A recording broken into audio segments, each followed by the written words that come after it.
All right, welcome to this explainer on the hidden geographic and infrastructural architecture that quietly powers, well, the entire modern global economy. Most of the time, we don't really think about how the items we rely on every single day actually reach us. We tap a screen on our phones, and a package just magically arrives. We turn a key, our car has fuel. We flick a switch, and the room lights up. But right behind that seemingly effortless instant convenience is a sprawling, incredibly physical network of invisible highways connecting billions of people across every single continent. In this explainer, we're going to map out exactly how a handful of oceans, canals, rail corridors, and pipelines literally dictate the prices we pay, the products we buy, and the energy that keeps our cities running. So, to truly grasp just how fragile our modern supply chains really are, we first have to wrap our heads around the astonishing scale of how all our stuff actually moves. It's super easy to just look at a map of the world, see those vast open oceans, and assume ships can just sail wherever they please, right? But global commerce doesn't just float randomly across the water. It's highly concentrated into a remarkably small number of strategic corridors. Think of it like a massive interstate highway system, but on the water. So the big question we need to keep in the back of our minds today is exactly this. What actually happens if just one of these vital routes suddenly vanishes? The answer shows us just how surprisingly connected and incredibly vulnerable our modern civilization really is. The reality here is staggering. A massive 90% of global trade by volume travels by sea. Just think about that for a second. 90%. To put that into perspective for you, if maritime shipping just stopped tomorrow, half the world would freeze, and the other half would literally starve within weeks. We're talking about everything from the smartphone in your pocket and the clothes on your back to the medicine in your cabinet and the food sitting on your kitchen table. Almost all of it spends weeks on these massive container megaships, navigating very specific maritime highways. This isn't just about shipping boxes. This is the literal lifeblood of global industry and economics, operating quietly right out of sight from most of us. Part 1. Trade built civilization. But hey, before we get into today's modern megaships and high-tech ports, let's take a quick step back and look at how our reliance on geography has evolved over time. Human civilizations have always depended on movement and logistics. If we look through history, we see the ancient Silk Road, where overland routes defined massive empires and sparked early global exchange. Then, the age of exploration comes along and shifts power away from the land and right onto the seas, opening up intercontinental maritime commerce. And finally, the Industrial Revolution just completely changed the game. Transitioning from wind-powered wooden ships to steam and coal exponentially increased the sheer volume of goods we could transport, totally redefining global power dynamics. So, transportation technology has constantly shifted and reshaped the global economy for centuries. Yet, despite all our advancements, our reliance on very specific, immovable geographic features, that has remained exactly the same. We still have to navigate around the exact same landmasses our ancestors did, but the biggest bottleneck isn't where most people expect. All right, part 2, the modern maritime highways.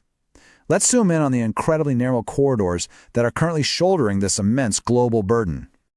The defining feature of global trade today is what we call the choke point. By definition, a choke point is a narrow geographic funnel critical for maritime passage and global supply chains. Basically, geography literally forces massive volumes of international trade through tiny, highly congested waterways. We're talking about places like the Strait of Malacca, connecting Asian markets to Europe and the Middle East, the Bab el-Mandeb Strait, which acts as the gateway to the Red Sea, the highly trafficked English Channel, and the Bosporus. Millions of tons of cargo absolutely must thread the needle through these tight spaces every single day. Just to give you an idea of how tight this gets, the Strait of Malacca at its narrowest point is only 1.5 nautical miles wide, yet it carries roughly a quarter of all traded goods in the whole world. I mean, it is the absolute definition of a bottleneck. And the geopolitical reality here is honestly wild. Based on data from the International Energy Agency, a massive percentage of the world's energy supply relies entirely on the Strait of Hormuz. It's a stunningly narrow waterway, but it is the primary artery for global oil. A huge fraction of the petroleum liquids consumed globally passes through this one single spot. This physical geographic feature dictates energy security for nations thousands and thousands of miles away, powering everything from manufacturing plants in Asia to transportation networks in Europe. It just goes to show how deeply tethered our modern economies are to very specific and frankly very vulnerable points on the map. Which brings us to the canals that change the world. To bypass some of these massive natural choke points and continental blockades, humanity engineered some incredible shortcuts that transformed commerce forever. The Suez Canal and the Panama Canal represent two absolute engineering marvels. The Suez slices right through Egypt to connect the Mediterranean directly to the Red Sea, saving ships that massive, treacherous journey all the way around the Cape of Good Hope down in Africa. And on the other side of the world, the Panama Canal cuts right through Central America, connecting the Atlantic and Pacific Oceans, totally bypassing the perilous trip around South America. These two massive public works projects dramatically reduce shipping costs and transit times. The Panama Canal, for instance, trims a brutal 8,000 miles off the journey around Cape Horn. They literally rewrote the map of global trade, proving that while geography is destiny, human engineering can absolutely bend the rules. The sheer volume of goods moving through the Strait of Malacca, the Suez Canal, and the Panama Canal annually is astronomical. We're looking at tens of thousands of vessels carrying billions of tons of cargo every single year. It's a nonstop 24/7 conveyor belt of global prosperity. And when you realize that this immense concentration of traffic relies on such precise to-the-minute scheduling, we can see exactly why everything flips upside down if just one of these routes closes. When so much volume is forced through so few gates, your margin for error is essentially zero. A single delay cascades through the entire global network. Part 3. Beyond the Oceans. Because behind every product is an invisible journey that definitely doesn't just stop at the coastline. Ocean shipping is really just phase 1 of a much larger relay race. The global web expands super deep inland. Once a container ship unloads at one of these massive automated ports, the cargo transitions to transcontinental rail corridors, like the vast Eurasian rail networks moving goods seamlessly across borders in just a matter of days. We've got major air cargo hubs functioning as high-speed distribution centers for time-sensitive goods like medical supplies and electronics. We have sprawling networks of oil and gas pipelines moving energy silently beneath our feet to heat our homes. And crucially, we have undersea digital infrastructure. Those fiber optic cables transmit the data required to coordinate this entire global ballet. In fact, those exact same undersea cables are what instantly process your digital payment the second you click buy on a product that just arrived on a ship. Modern trade is a heavily integrated, multimodal system that literally never sleeps. Part 4. When the system breaks. So, here is the crucial point. What actually happens when this finely tuned, highly concentrated machine fractures? Well, when a fracture happens, it triggers a rapid four-step domino effect. First, you get a localized event, maybe a port closure, some extreme weather, or a blockage in a canal. Second, because these massive cargo ships have nowhere to go and no alternative routes that make any financial sense, this immediately causes severe shipping backlogs. Vessels just anchor and wait, throwing off delivery schedules all over the world.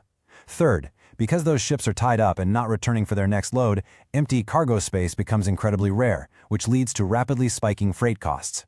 And fourth, those astronomically increased transportation costs are passed directly onto the consumer, resulting in global inflation. So a localized event on one side of the planet triggers a terrifying chain reaction that quickly reaches your wallet at the local grocery store. Impartial data tracked by the WTO and World Bank paints a really clear picture of these shockwaves. Remember when the Ever Given container ship got wedged in the Suez Canal? The immediate impact was a blocked route, sure, but the global result was massive supply chain delays across multiple continents. To put a hard number on that, the blockage held up an estimated $9 billion in global trade every single day it was stuck. During the COVID-19 pandemic, port congestion led directly to crippling semiconductor shortages that halted car manufacturing globally. And more recently, geopolitical tensions in the Red Sea forced massive rerouting all the way around Africa, which instantly spiked costs and triggered localized energy crunches. The data makes it undeniable. An incident at one geographical choke point instantly ripples through the entire global economy. The future of global trade. With the extreme fragility of globalization completely exposed over the last few years, how are we engineering the future to prevent the next great supply chain collapse? The future of logistics is arriving fast. The industry has aggressively pushing towards supply chain diversification, often called friendshoring or nearshoring, so nations aren't completely reliant on single factories or single transit routes anymore. We're seeing the rapid rise of AI logistics dashboards that can predict weather patterns and route around port congestion in real time. There's heavy investment going into autonomous cargo ships to optimize fuel efficiency, alongside a massive push for green shipping fuels to decarbonize the whole global fleet. Plus, changing climate conditions are actively opening up brand new pathways, like the Northern Sea Route through the Arctic, which could drastically shorten trips between Asia and Europe by weeks. But despite all this incredible cutting-edge technology, we are always going to remain tethered to the physical realities of the globe. I want to pause here and just really focus on this concept. The world's economy doesn't move by magic. It moves through a handful of routes that quietly connect humanity every single day. In our modern era of cloud computing, artificial intelligence, and instant digital gratification, it is so incredibly easy to forget that the seamless delivery of our goods relies on a very physical, very heavy, and very fragile set of invisible highways. Those physical pathways, carved through rock, dredged through sand, and navigated across stormy seas, determine how the modern world truly works. By understanding these critical choke points, the canals, the railways, and the complex digital and physical systems connecting them all, you now have a much clearer lens through which to view global events. As artificial intelligence optimizes our routing, and as climate shifts literally redraw the maritime map by opening up new icy passages, the geography of trade will inevitably shift once again. Which leaves us with one final, critical thought to ponder today. As the map evolves, which invisible artery will dictate the future of our civilization next? Thanks for watching World Decoded. Make sure to like and share, subscribe, and stay curious.